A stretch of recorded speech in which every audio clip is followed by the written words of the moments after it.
Hello guys, today we will start our fourth unit, and in fourth unit our first topic is series of functions. So first of all we define a series of function. Let us consider a series whose terms are functions and defined in a same domain, capital D,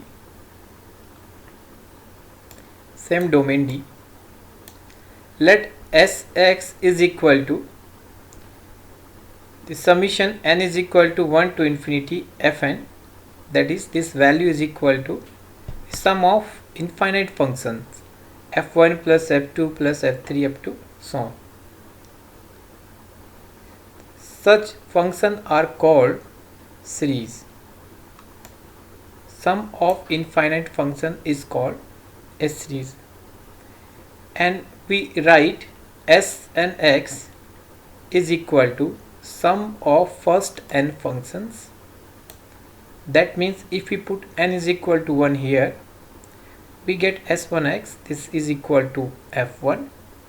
Similarly, s2x is equal to f1 plus f2, s3 is equal to f1 plus f2 plus f3, and similarly sm is equal to sum of first m terms of the functions. Hence, the sequence f and x is a sequence of functions. Look at here, this is first member of this sequence, this is second member, this is third, and so on. So it is important here, we can say the series f and x is pointwise convergent if the sequence which is constructed by this series is pointwise convergent. So if this sequence is pointwise convergent, then summation f and x is pointwise convergent. Also, if the series f and x is said to be uniformly convergent, if the series of sequence of functions s and x, it is s and x, not f and x. So if s and x is uniformly convergent, so that means the behavior of series summation f and x depends on the behavior of sequence of functions s and x. Also, the pointwise limit or the uniform limit of s and x, if in case it exists, is said to be pointwise sum or uniform sum of series. So if s and x has pointwise limit, then summation f and x also has pointwise sum. Similarly, if s and x has uniform limit, then s and x summation f and x has the sum of uniform sum of the series. Here are some tests for the uniform convergence of series, with the help of which we will investigate the nature of series. So our first test is Cauchy general principle of convergence. The second test is Weierstrass M test. Third is Abel test, and last one is Dirichlet test. So first is Cauchy general principle of convergence, and this is a necessary and sufficient condition for uniform convergence in closed interval AB of a series summation fn, is that to every positive number epsilon greater than 0, there corresponds a positive integer small m, such that for all n greater than equal to small m, and for all x belongs to closed interval AB, mod of fn plus 1x plus fn plus 2x up to fn plus px is less than epsilon, where p is greater than equal to 1.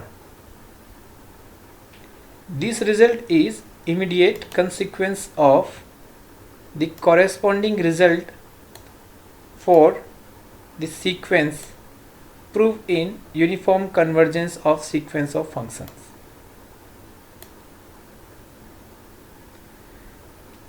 So now with the help of Cauchy test, we check the convergence of series of functions Snx is equal to summation x to the power n upon 2 to the power n for all x belongs to closed interval 0 to k, where k is strictly less than 1.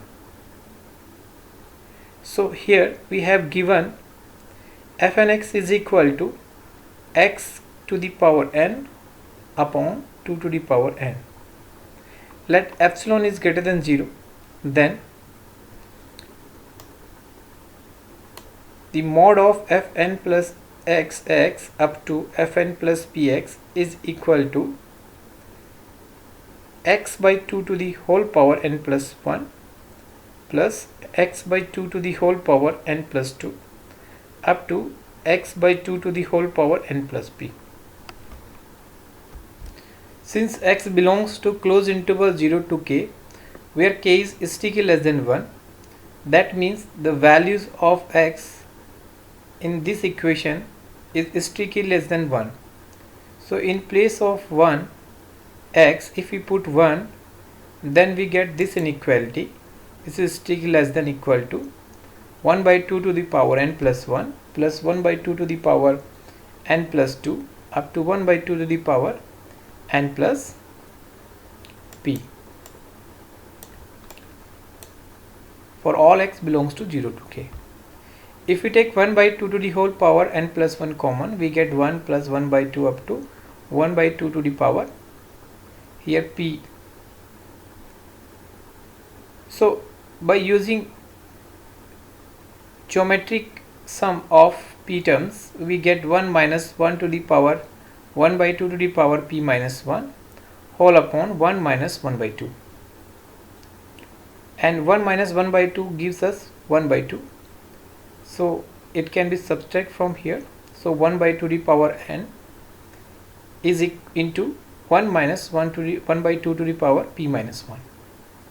So its values is less than equal to 1 by 2 to the power n, and suppose this is less than epsilon. So if we take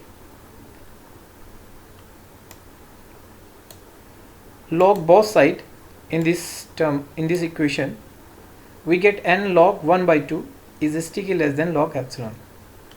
Now multiplying the above equation, this equation, with minus sign, we get minus log 1 by 2 is strictly greater than minus log epsilon. So we can shift minus sign inside the log function. So we get n log 2 is strictly greater than log 1 upon epsilon. So n is strictly greater than log 1 upon epsilon whole upon log 2. Because the value of n does not depend the value of small x, that means it's only depend on the value of epsilon. So fnx is uniformly convergent, and that's why the series fn is also uniformly convergent.